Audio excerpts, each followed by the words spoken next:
हेडलाईन्सचे प्रायोजक आहे NBC bearings, लांब पळण्यासाठी।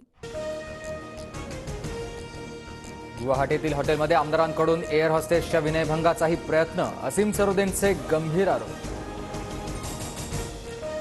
शिंदेंसोबत गुवाहाटीला गेलेल्या 2 आमदारांना मारहाण, ॲडव्होकेट असीम सरोदेंचा दावा। आम्हाला बदनाम करण्याचा प्रयत्न, महापत्रकार परिषद घेतली तेव्हाच कळलं की हा ठाकरे गटाचा पुढारी होईल, शंभूराज देसाईंसह संजय शिरसाट यांची टीका। असीम सरोदेंच्या आरोपांमध्ये तथ्य, आरोपींची चौकशी झाली पाहिजे, असीम सरोदेंच्या वक्तव्यावर राजन साळवींची प्रतिक्रिया। केंद्रीय मंत्री अमित शहा उद्या मुंबईत, महायुतीच्या जागांचा तिढा उद्या सुटणार। अजित पवारांच्या राष्ट्रवादीकडून लोकसभेच्या 10 ते 12 जागांची मागणी, बारामती, सातारा, शिरूर, रायगडच्या जागेसाठी आग्रही, भाजपच्या गडचिरोली आणि माढ्याचीही मागणी।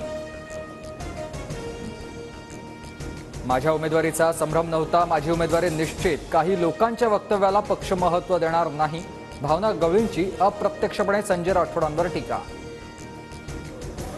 महाविकास आघाडीचे उमेदवार जाहीर होण्याआधीच बारामतीत सुप्रिया सुळेंचे बॅनर, तर बारामतीत महायुतीच्या उमेदवार सुनेत्रा पवारच, चित्रा वाघ यांचं वक्तव्य। काँग्रेससोबत जाण्याचा माझा विचार होता, पण आता शाहू महाराज छत्रपतींच्या मागे उभा राहणार, संभाजीराजेंची भूमिका। राज्यात सभांचा धडाका, मुख्यमंत्री शिंदे, उपमुख्यमंत्री अजित पवार, फडणवीसांसह उद्धव ठाकरे लोकसभेच्या प्रचारासाठी मैदानात।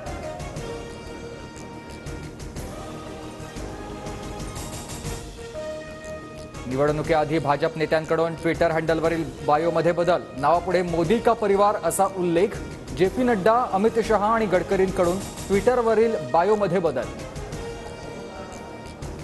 दिल्लीत मुख्यमंत्री महिला सन्मान योजनेची घोषणा, 18 वर्षावरील प्रत्येक महिलेला केजरीवाल सरकार महिन्याला 1000 रुपये देणार।